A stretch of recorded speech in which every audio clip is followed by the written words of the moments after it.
Previously on Alan Wake, Alice has been kidnapped. Alan, please help me. Alice? You'll do exactly what I say if you ever want to see your wife again. I can't tell anyone except my agent Barry. Damn it, Barry, they'll kill her. You're my best friend, and I'm worried that you're not right in the head. The ransom is a manuscript I supposedly wrote that's coming true before my eyes. It happened just the way it was on that page. So dark. I have found only a few scattered pages. I want the entire manuscript. The deadline is in 2 days. I found Mr. Wake's pages.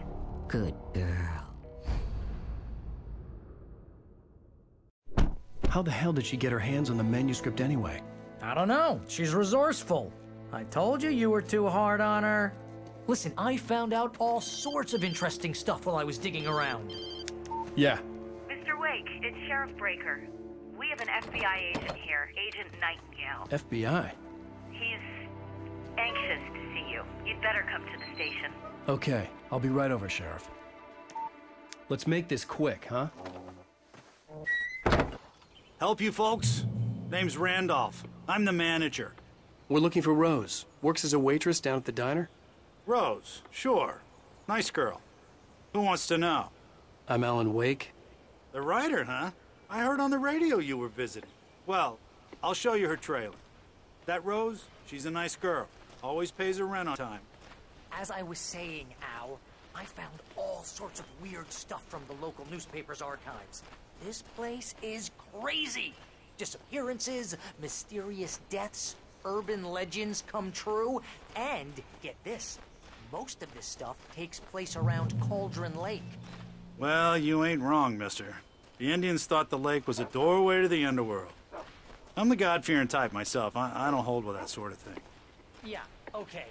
Anyway, there was an island there owned by a guy called Thomas Zane. Now, some of the articles I found about him make him out to be a famous writer, but I ran a bunch of searches, couldn't find a single thing he wrote. Zane was heavily into diving, so much so that the place came to be called Diver's Isle. But the volcano under the lake erupted in 1970, and Zane went down with the island. Yeah, how about that? It was there in the morning, as if it had fallen from the sky. But it would take a tornado to lift something like that. We're damn lucky it didn't crush any of the trailers.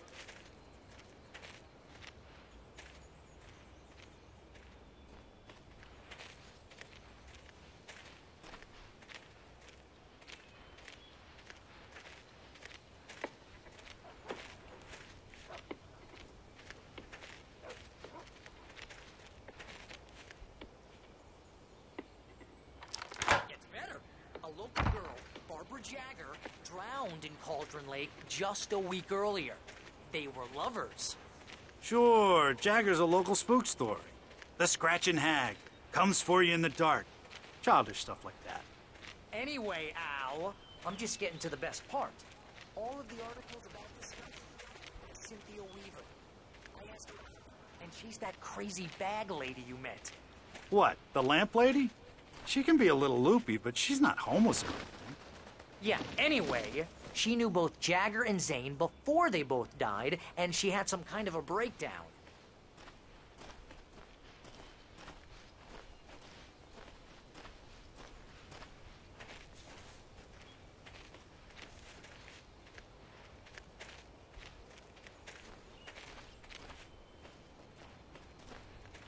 Well, mister, this here's Rose's trailer.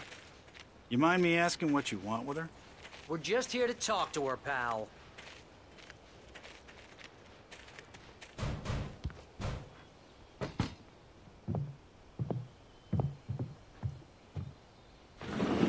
Welcome to... Oh dear, Mr. Wake. I'm so glad you're here. Rose, you have my manuscript? Oh. Oh yes. Yes. Please, come in. Hey, this is really good. Rose, Yes, my manuscript. I really need it. I understand.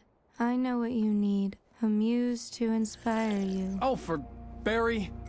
She doesn't have anything. Yeah, hey, Al? Al, what's... Oh... Barry! What? What?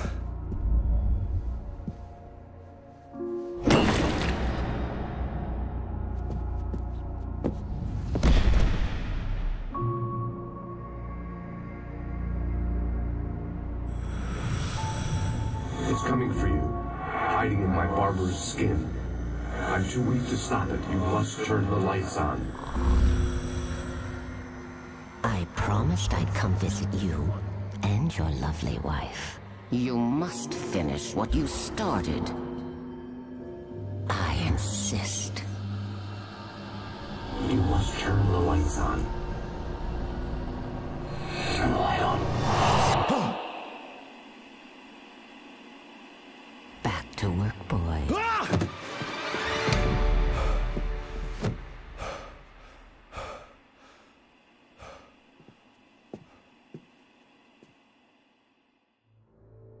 I felt nauseous, hungover. Only anger kept me going. I can't tell reality from dream anymore, but it seems I have an imaginary editor to help me. She's an old woman in a funeral dress. I call her Barbara Jagger. She's very strict. I'm writing faster and faster. My manuscript is being heavily revised. The edits are getting very aggressive, and each day there's less of me and more of her. I hate it, but I know she's right. She promises me I can save Alice this way. She knows more of this than I do. About the complex incantation I'm attempting. About this place. She's worked with another writer under similar circumstances, Thomas Zane. The genre of the story seems to be shifting. It's turning into a horror story. I'm getting close. I can feel it. Rose took a day from me. I had less than 12 hours left to meet the kidnapper. All I could do was get Barry into the car, work something out once I got on the road. Welcome to the Oh Dear Diner. What can I get you today? Coffee? I couldn't work up much hate for Rose. Something had used her to get to me and left its mark. First refill is free. Milk and sugar on the counter there. Would you like to hear today's specials? Thank you. A nice day. Come back soon. Barry was out of it. He was way too heavy to carry. Right. I deserve more money. My gun and flashlight were gone. I'd have to find a way to get Barry into the car as quickly as possible. There was no time to waste. Mr. Randolph liked Rose. That little smile she had. How she was still sweet when life had tried so hard to make her bitter. It wasn't any of his business what she did in her trailer. But those strangers, the writer and his smart-ass sidekick, looked like trouble. And they'd been in there for hours, way past her normal bedtime. He reached for the phone and called the sheriff's station.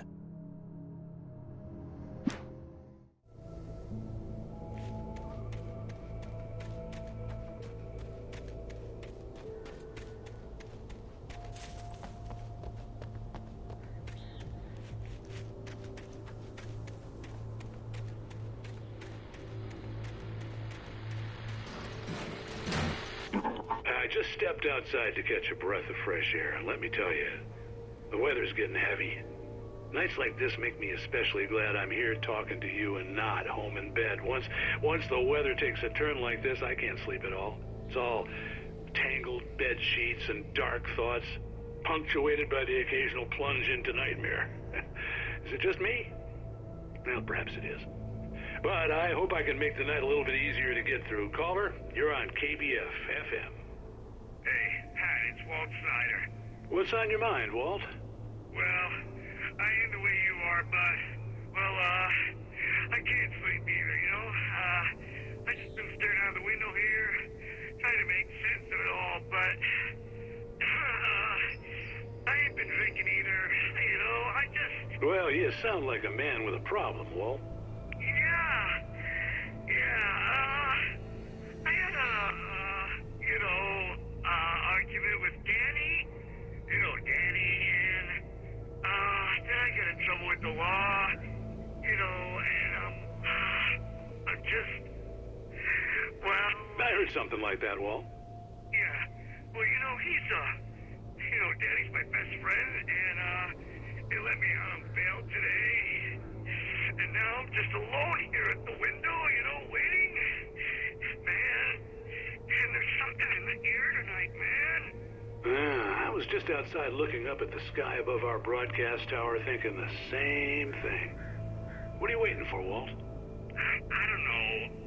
You know, something's gonna happen. You know, I think I better go. Well, Walt, maybe... No, thanks, Pat. Well, good luck to you, Walt. Hang in there. Let's take a little break, folks. This weather's really something else, huh?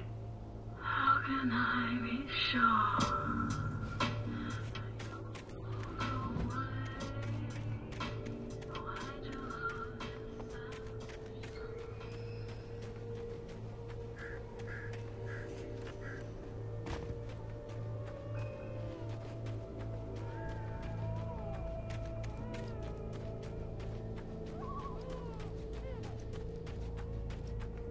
Oh, you're gonna get it now. God knows what you've done to that poor girl. This is Agent Nightingale, FBI! Get him up, Hemingway! You're under arrest! You move a muscle, I'll unload right in your goddamn face! Stay right where you are, Spillane!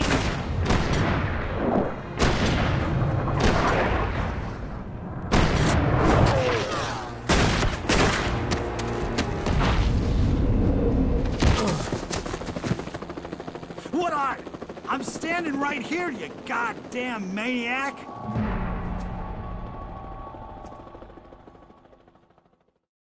I hated to leave Barry behind, but there was no way I'd miss my appointment with the kidnapper. Give it up, Mr. Wade. Come on. Make it easier.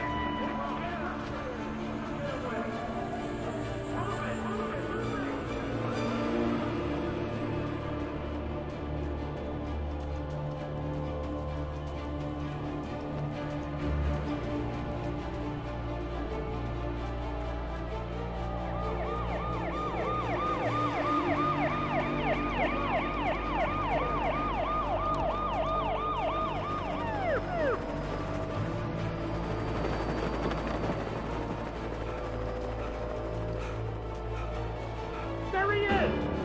We have the suspect in sight! Okay, men. Keep your eyes peeled. He's gonna try to make it through here.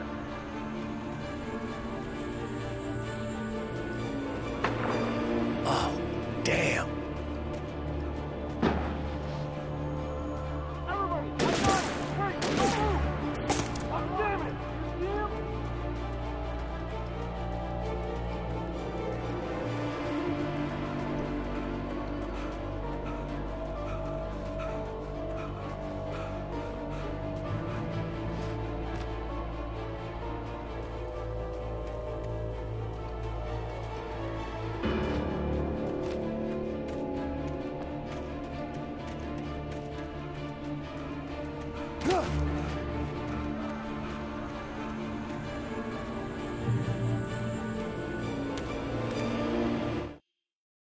For decades, the darkness that wore Barbara Jagger's skin slept fitfully in the dark place that was its home and prison.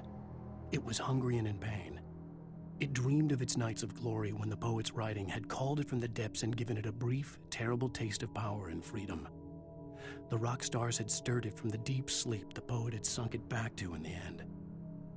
When it sensed the writer on the ferry, it opened its eyes.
was worse than the men you assigned to me. It's Blake's doing.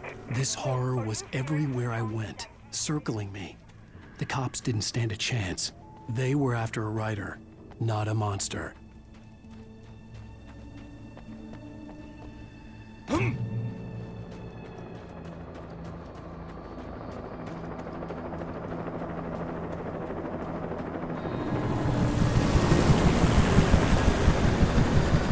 You on the ground. Hold it right there. There's nowhere to run. Freeze!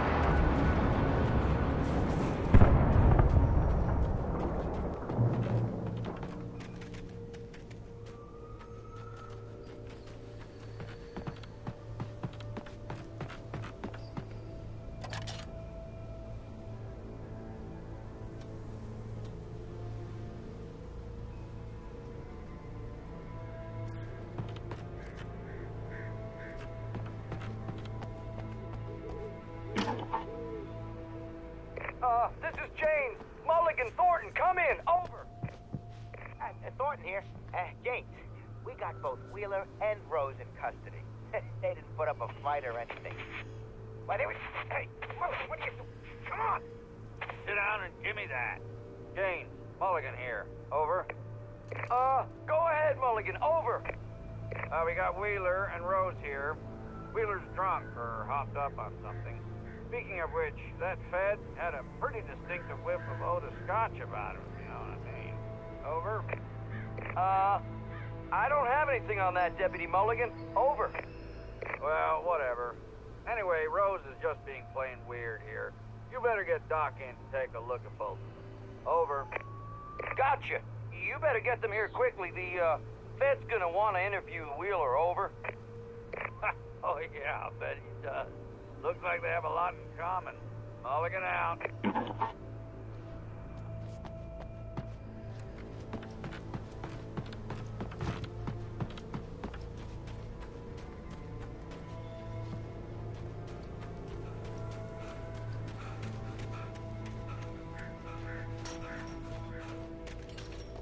I imagined that the broadcast tower in the distance was part of the local radio station. Maine seemed like a decent guy. Perhaps he could give me directions to the coal mine.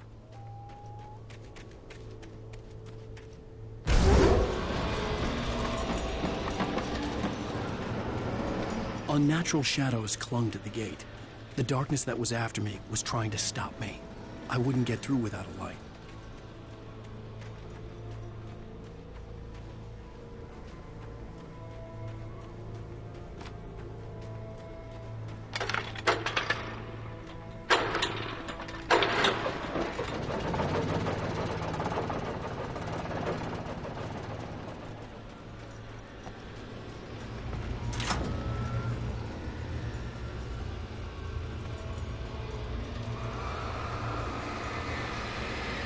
The old generator conked out. I'd have to see if I could fix it and try again.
took me a moment to recognize the flashbang grenades. They were an ideal weapon for my situation. Team 1, come in. Over. Team 1, this is Sheriff Breaker. Report. Over. Team 2, come in. I need a report. Over. Come on, guys. Talk to me. Come in, please. Over.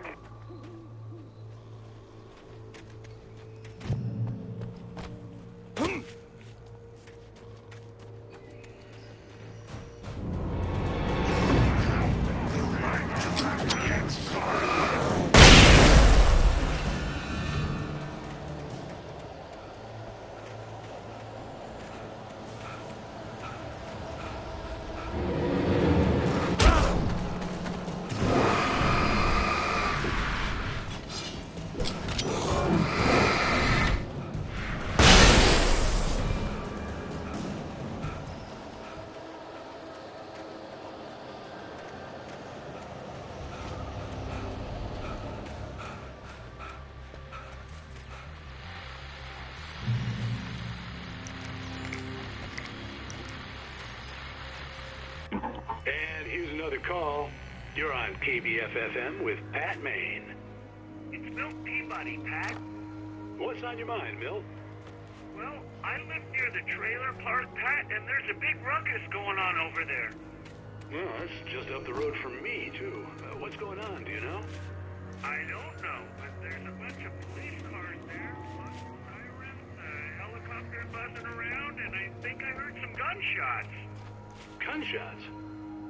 Yes, sir, like from a pistol. So can you find out what's going on? Because it's just next door and they're popping off guns there. They're still shooting? No, it was maybe 10, 15 minutes ago. It sounds serious, Pat. I'm telling you, it don't sound like no party. Well, I'm certainly going to give the station a call, Milt. Okay. You'll hear it here as soon as I hear from them. Okay, thanks.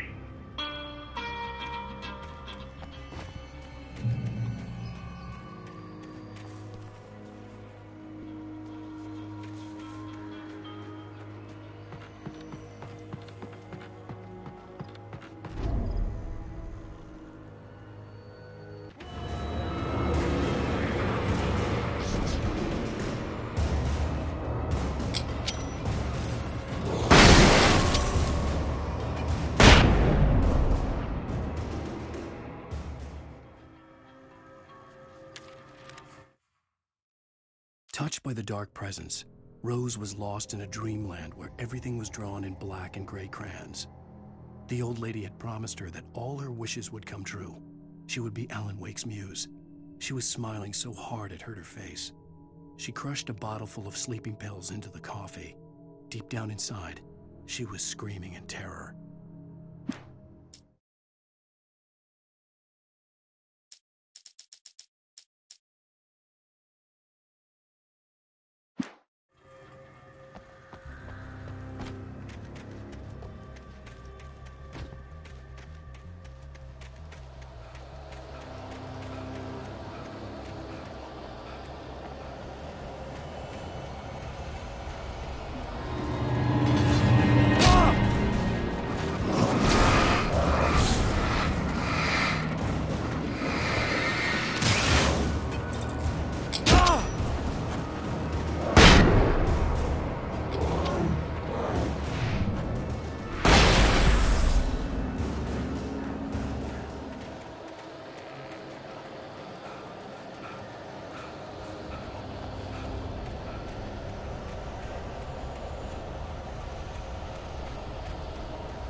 I hoped Maine could lend me a car to get to the coal mine.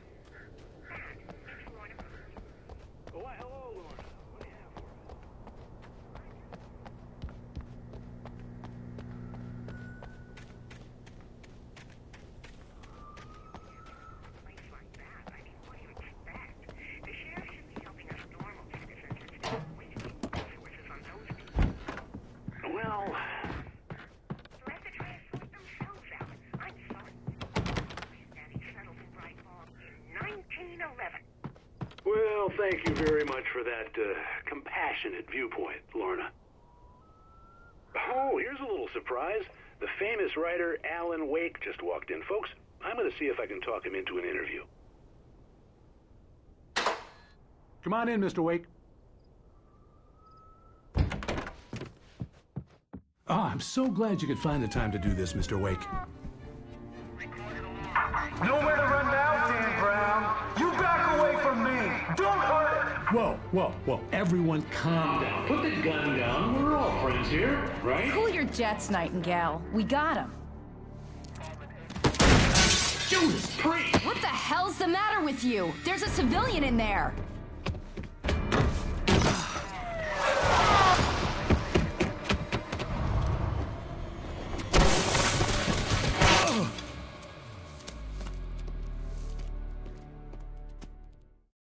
I'll get you yet, even if it kills me. You hear me?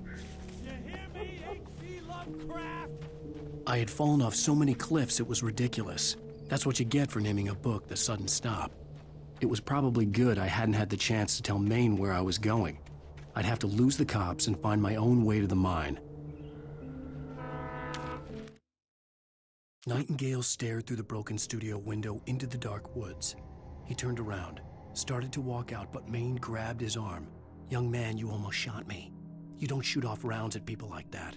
What's the matter with you?" Nightingale shook his arm free, marched out. His cheeks burned with rage and humiliation. Sarah trusted her gut, and her gut said Agent Nightingale was an asshole. He felt wrong, and it wasn't just the smell of stale booze. It was in the way he flashed his badge, pulled rank, the look in his eyes when he wanted answers. Where was Alan Wake? What was this about an accident? Where was his wife? And most importantly, why did she let Wake go? He wouldn't answer her questions. Federal business was all he'd say.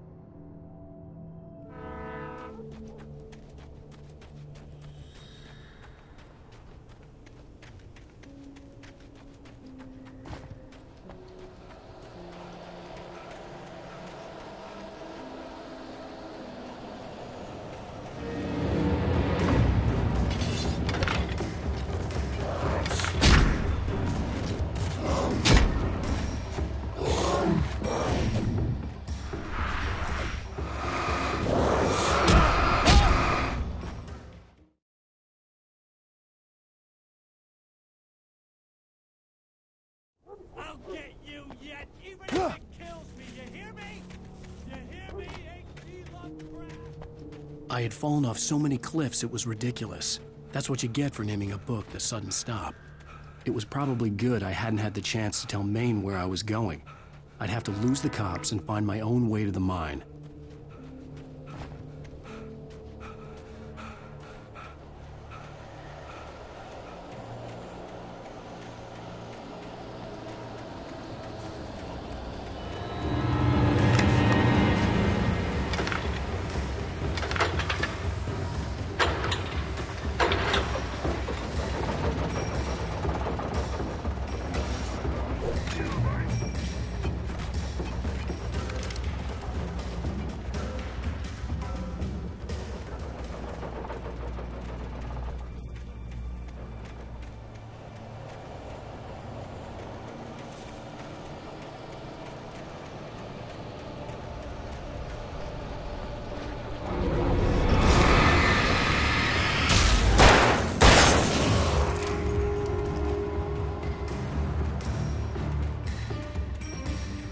There was no sensible reason for the power company work lights to be here.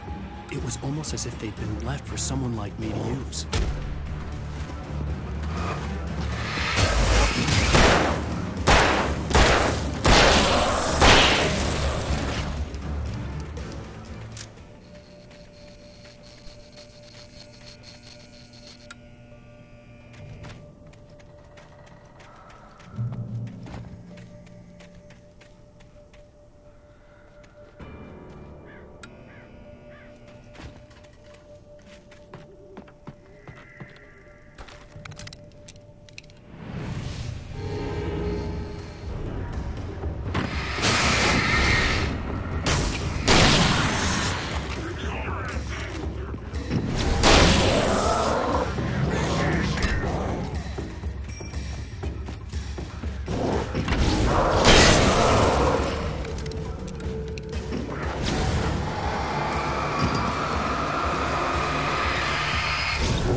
Hello?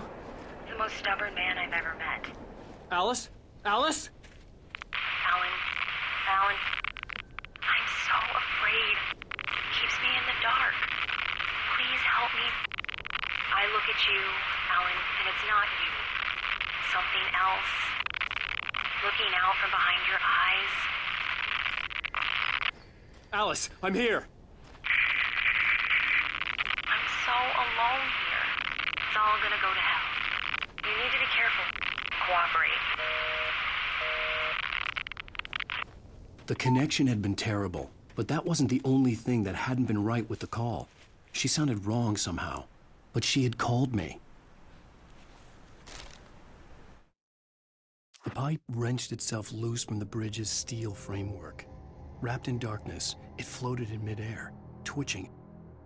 For a moment, I didn't understand what I was looking at. The heavy object lurched at me with impossible force. I threw myself out of the way, but just barely. When I turned my flashlight on it, it shook in a dark rage before it flew at me again.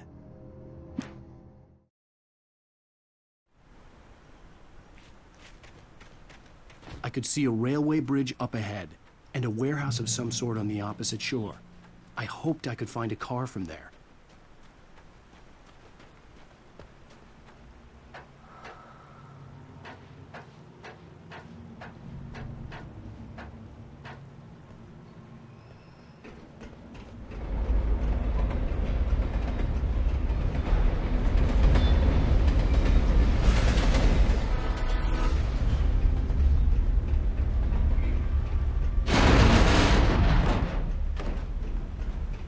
The darkness that was pursuing me was growing stronger, and it was taking over everything in its path.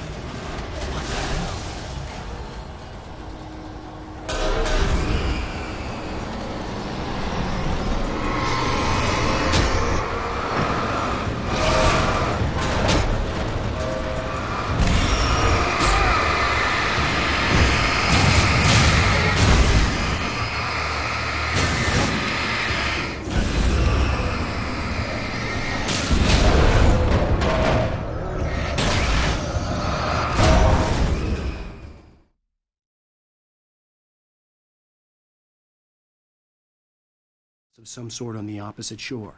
I hoped I could find a car from there.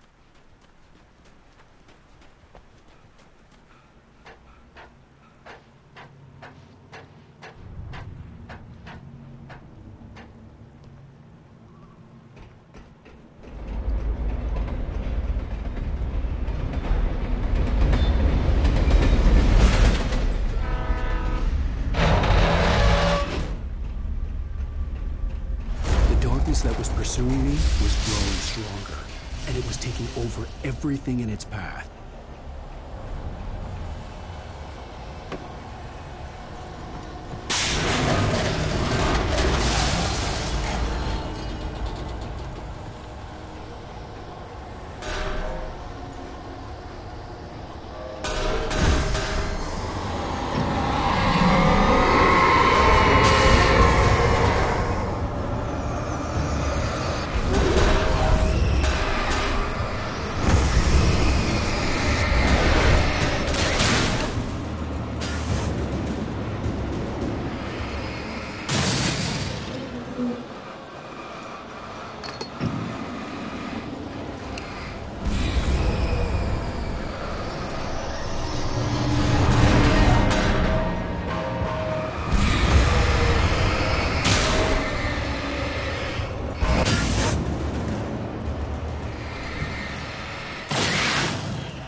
I slammed the door shut right in his smug face.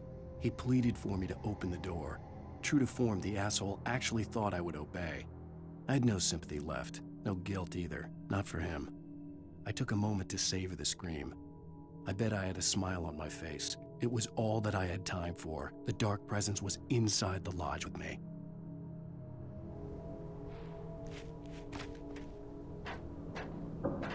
As a teenager, just starting to get interested in writing, Stephen King had been a source of inspiration to me.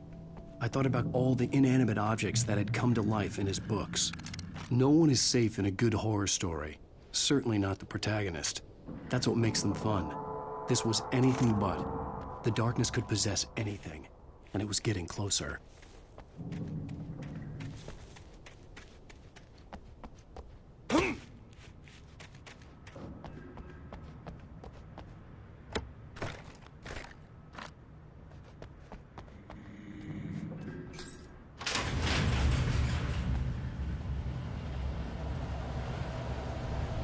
Did you call 911?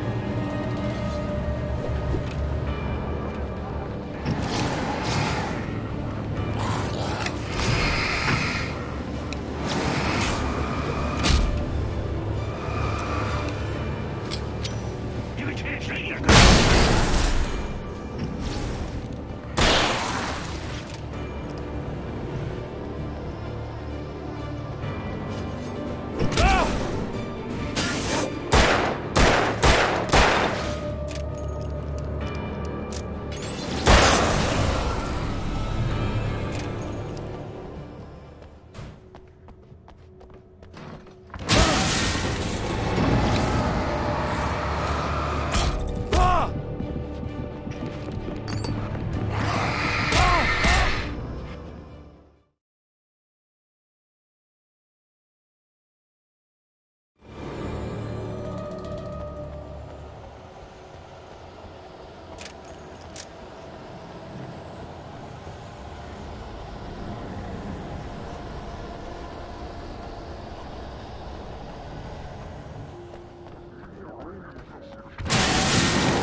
We take the facts of our existence for granted, unaware that they are merely a thin veneer of desperate self-delusion covering a vast cosmos of madness and horror.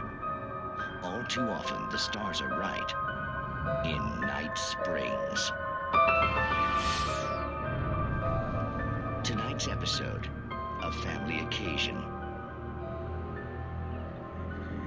Journalist Alvin Derleth's trip to study the local customs of an insular community in Night Springs has been less than successful. Until tonight. Well, I'm glad you changed your minds about this. Ancient customs, local mythology. My editor loves this kind of stuff. Well, Mr. Derleth, we don't want to feel like we're on exhibition. But you have demonstrated the seriousness of your intent. Oh, I am serious. Really, just do your thing. I'll stay out of your way and observe. Actually, I thought you could assist us. I'm afraid we are a man short. It would provide you with an intimate perspective. Could I really? Of course, Mr. Derleth. Well, I guess that's the least I... What would I have to do? Oh, here. Let me show you with a kiss.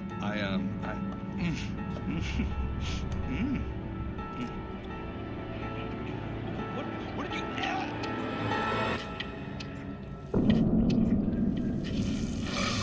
Oh, Mr. Derleth, you have well pleased Nixie Perka, the dweller in flesh. Your body shall host his 1,000 young, and all shall be glory.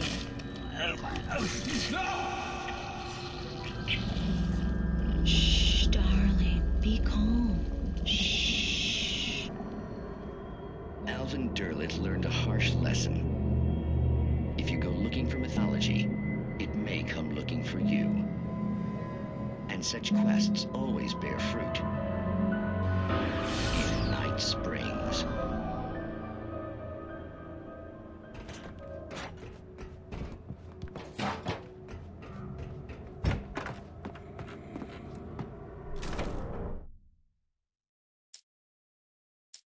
The darkness surged towards me, sucking everything loose from the ground into its depths, tugging at my clothes.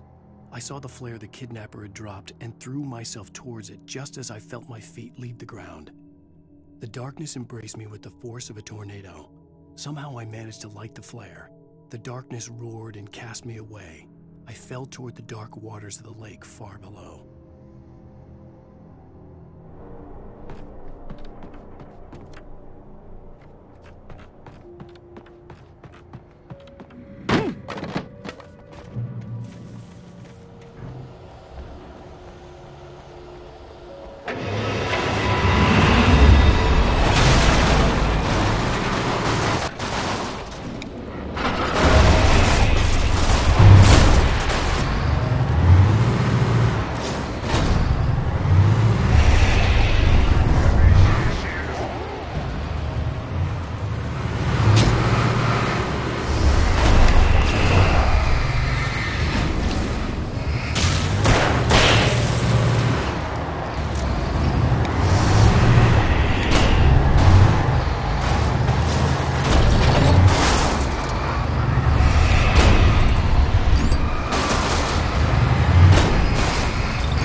I had never been this glad to see the sunrise.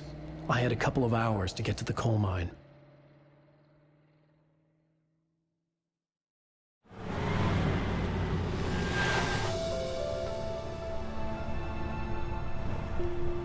The coal mine wasn't far now.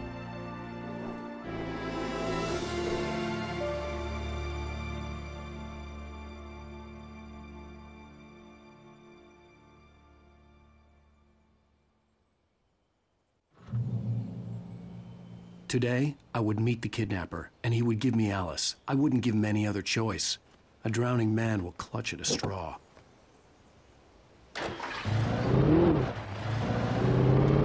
Little by little, without realizing it, I'd come to believe that the story in the manuscript was coming true. The current of its narrative had taken me deeper and deeper into dark waters. Alice had been taken with me. Barry was probably in jail. He was a fugitive from the FBI. The whole world taken over by the dark presence was trying to destroy me. It all felt real, but it matched a textbook case of insanity.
For Mott, spying on the writer on the ferry had been a disappointment.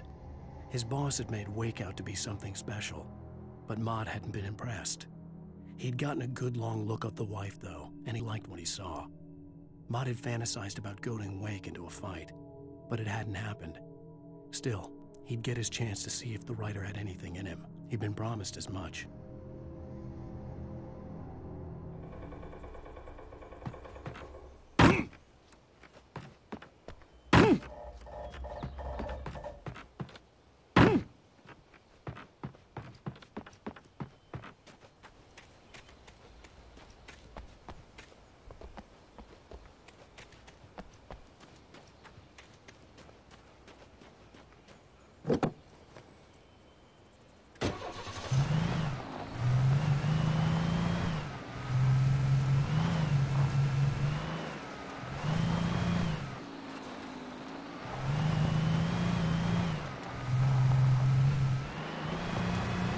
I was early. I was supposed to meet the kidnapper at noon in the main building. The coal mine was quiet. It was a museum now.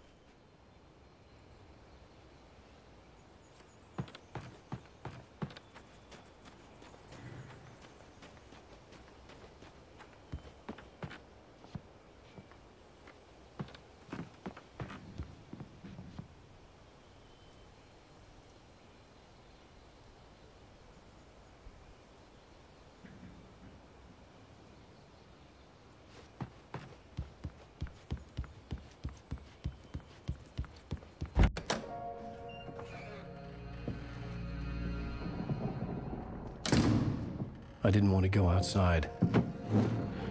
Cops had to be looking for me. The noon sun turned the place into a sauna. The day dragged on. Different scenarios ran through my mind. Ways of how I'd torture the kidnapper to get Alice back. Or the different horrible things he could have done to her. I imagined her dead. I had no way of knowing she was still alive. It was killing me. I was running on blind hope. It was all a waste of time. The bastard never showed up.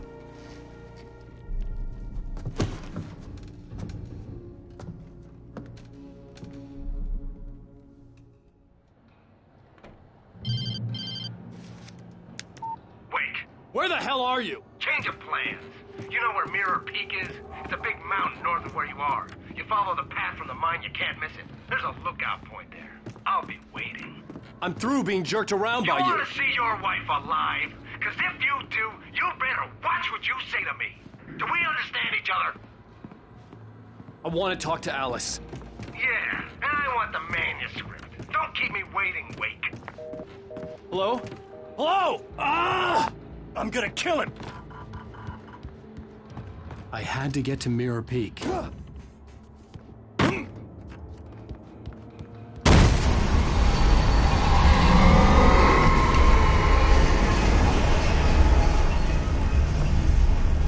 It was close. Maybe closer than ever before.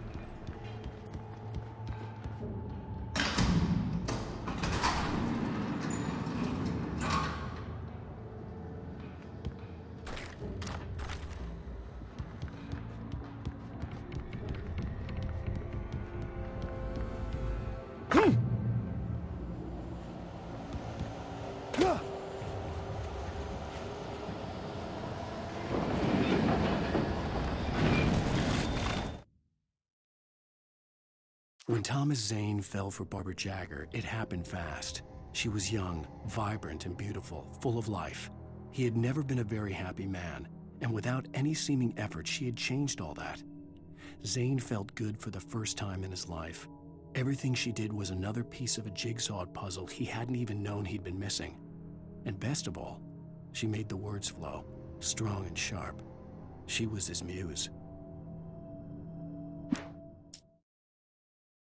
With Nightingale gone and the night wind blowing in through the broken studio window, Maine stared at Sarah. The sheriff looked away. Maine's voice shook with barely controlled anger. That boy's doing more drinking than thinking. I hope you know what you're doing, Sarah. He's got a sickness in his eyes. You take my word for it. He wants Wake for a reason, and it's not for anything good. The bulldozer's engine roared to life. Mud and rocks flew as it fought for traction. It crashed the concrete wall and landed heavily in the yard. If it were an animal, it would have shaken its head after the impact, fixed its eyes on me, and charged. Of course, it had no head, nor eyes. Shadows crawled on its form, twisting it into a monster. Then, it came for me. Danny had stepped out, but what stumbled back in was something else. Something alien. A monster. Walter tried to kill it, first with his fists, then a chair. It wouldn't die. Instead, it kept coming, unaffected by the beating it had taken. After Walter managed to kick it down the cellar stairs, fear took over. He ran, got behind the wheel, gunned the engine. The booze wouldn't make him forget, but he knew he had to try.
What the hell?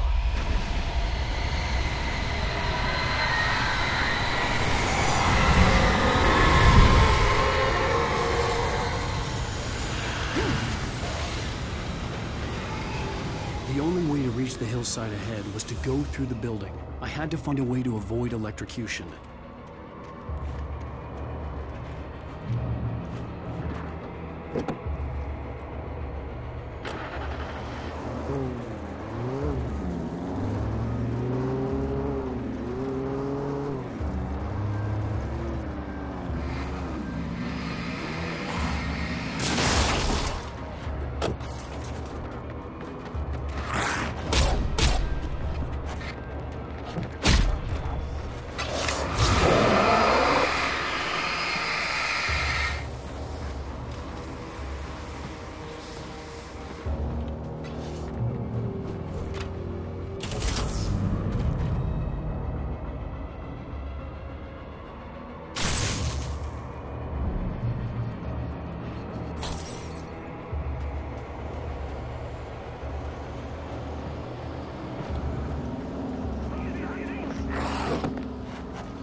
Some of the taken retained echoes of their former selves, but these were just the nerve twitches of a dead thing. Nothing remained but a shell covered and filled with darkness. In most cases, these puppets were enough for the purposes of the dark presence. But for anything more elaborate, as with the writer, it was different. It needed his mind. And so rather than taking him over completely, it merely touched him.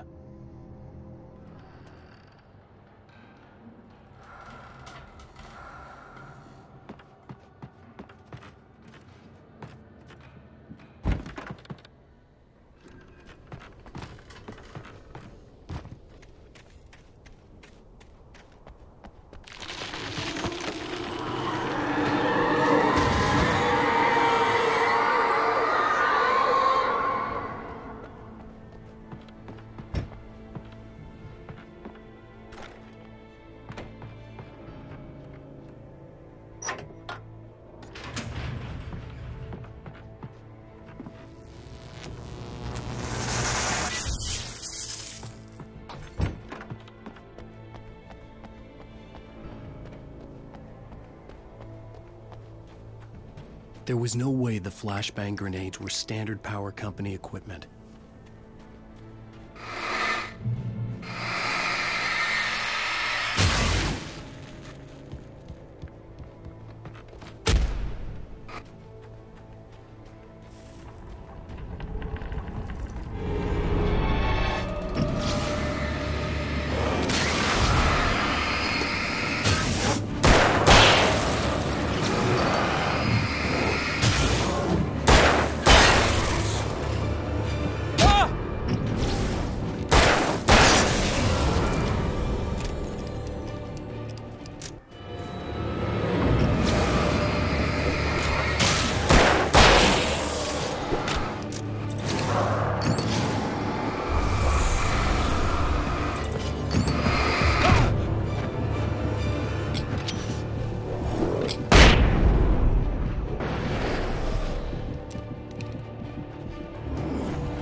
I stared through the bars of the jail cell.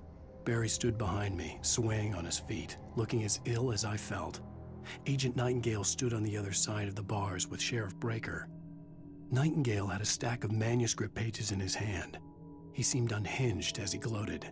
"Well, I've got you now, Raymond Chandler. It's all here, all the evidence, including conspiracy to murder a federal agent."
I had no real plan.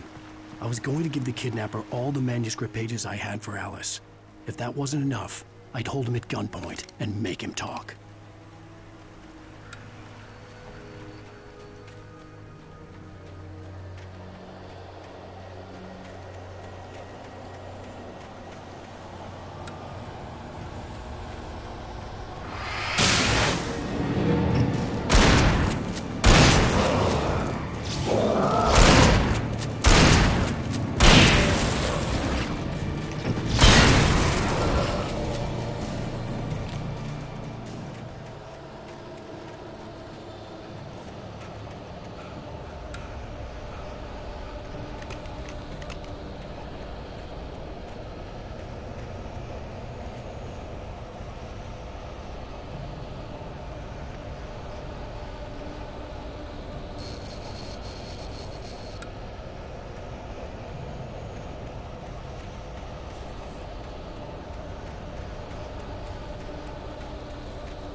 The dark presence was moving ahead of me in the same direction I was going. A cold feeling settled itself in the pit of my stomach.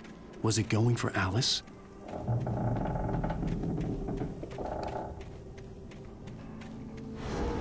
The graveyard shift may cause cancer.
The place was dead, a ghost town. Had been for decades, maybe a century.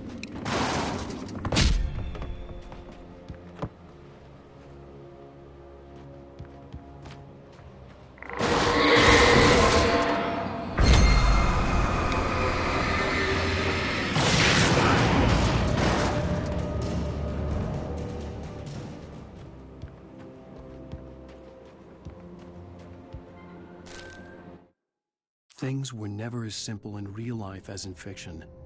I had lost count of the times I had wished there'd be a clear reason for my writer's block. Something to fight, something to lash out on. There wasn't. I was filled with doubt. I was nothing like the hero in my books. Alex Casey had gone through his life with single-minded determination, never wavering from his goal.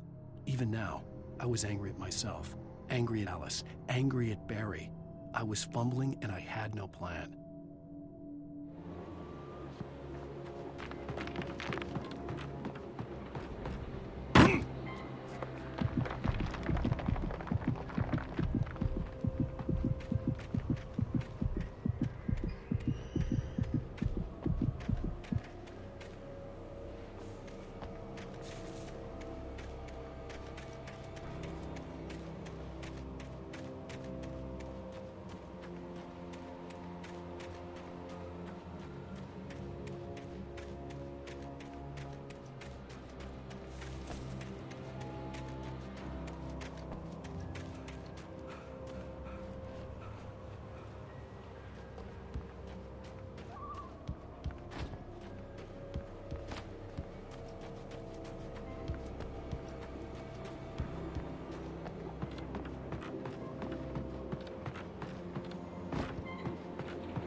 Anything outside of writing is a struggle.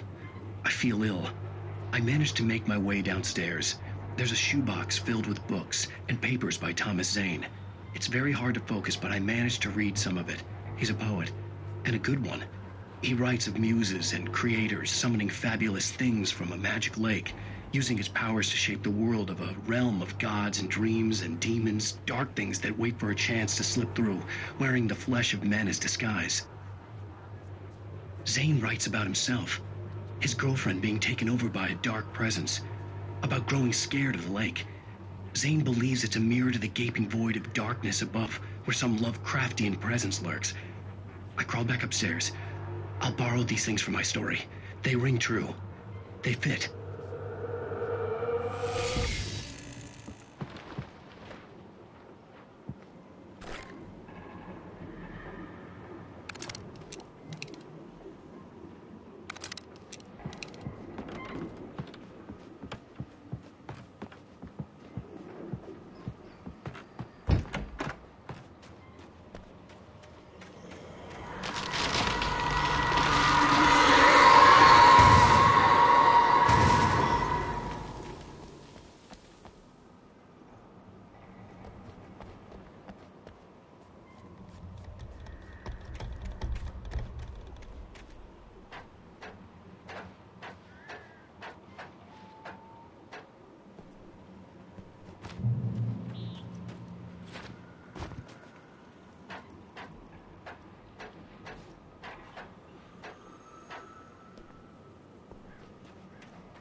The kidnapper had sent me a text.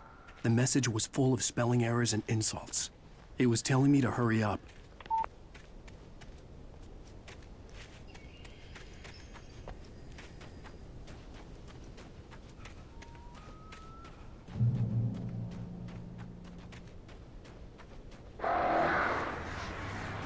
Birds.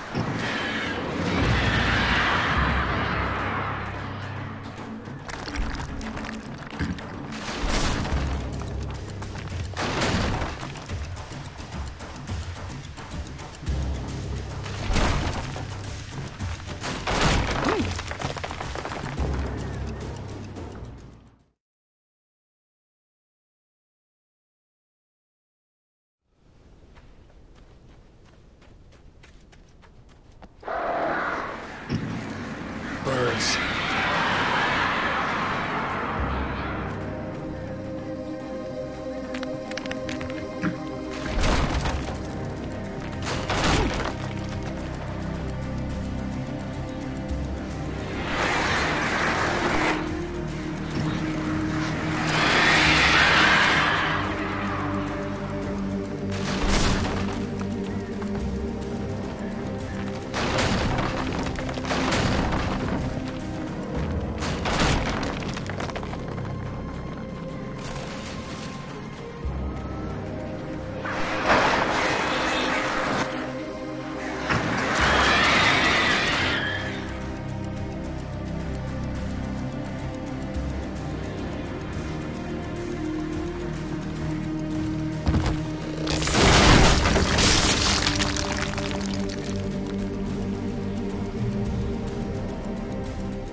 Even behind the closed doors and curtains of his grimy room at the Majestic, the local motel, Nightingale could feel the locals' eyes on him, the unrelenting pressure of their judgment.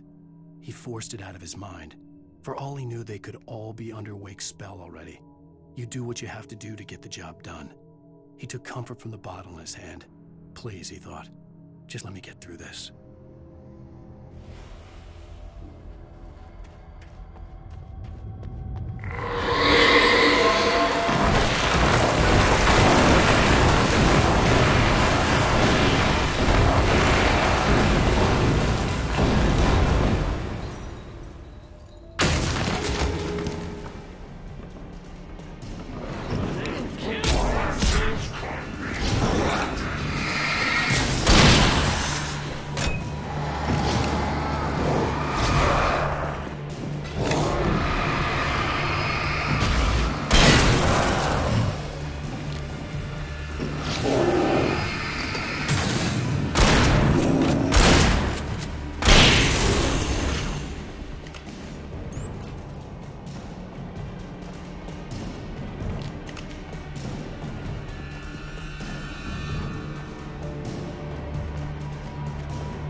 I'd have to make my way up this mine shaft in order to go on. Maybe the machinery could help me with that.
Lightning flashed behind the windows of Cauldron Lake Lodge. Tor Anderson laughed and held the steel hammer above his head. Nurse Sinclair was trying to calm him down without success. Tor grinned madly and shouted, "My hammer's up. Here's a friendly poke from Molnir, wench." He brought the hammer down with all his might on Sinclair's head. "We're on a comeback tour, baby."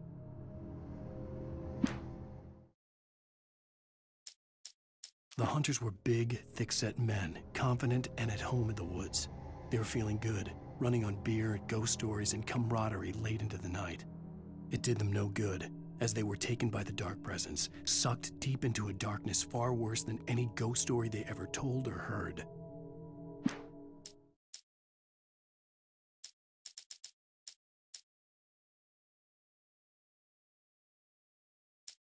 Maud had checked all of Stucky's rental cabins. There had been no sign of the wakes. It was dark when he'd found their car parked at the end of the road by Cauldron Lake. It made no sense. They must have taken a wrong turn, but there was no sign of them, and the car had been there for hours already.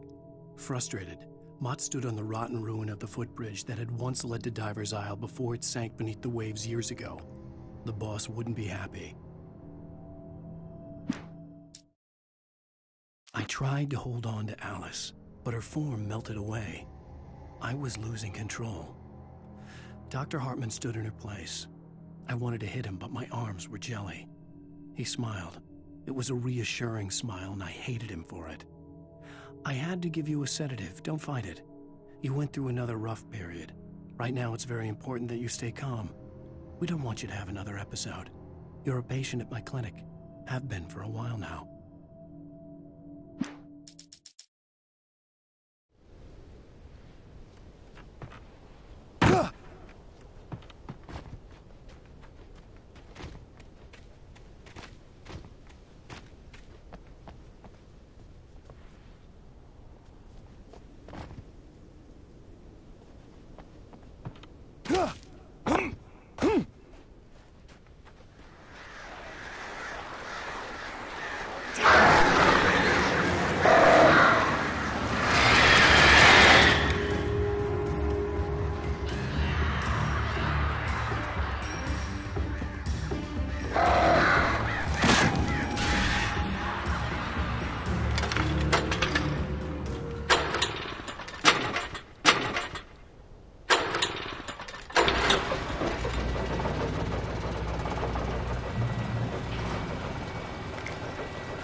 Another cable car.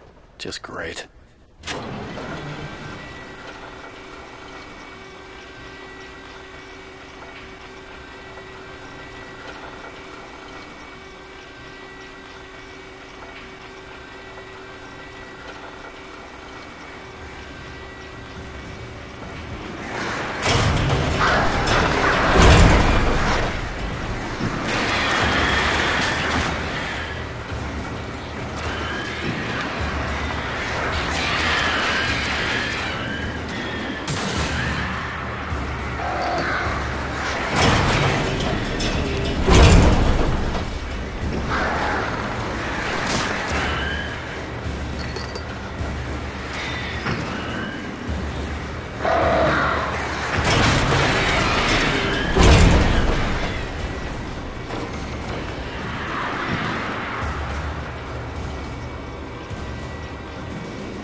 could see Cauldron Lake. I thought I could make out the spot where the island and the cabin had been. There was a light near it. It had to be a boat.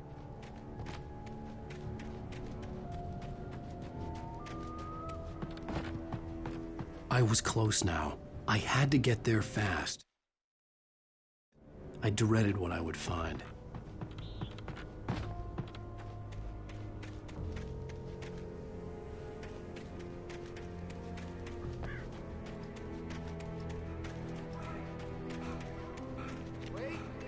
Hey, I'm here! I'm coming! No! Get away! Sorry. Please, it's late. The boss didn't know who he was messing with. I didn't know. I swear, I didn't know. We don't have his wife. We don't know where she is. She's probably drowned. We just said we had her to make him play ball. You see?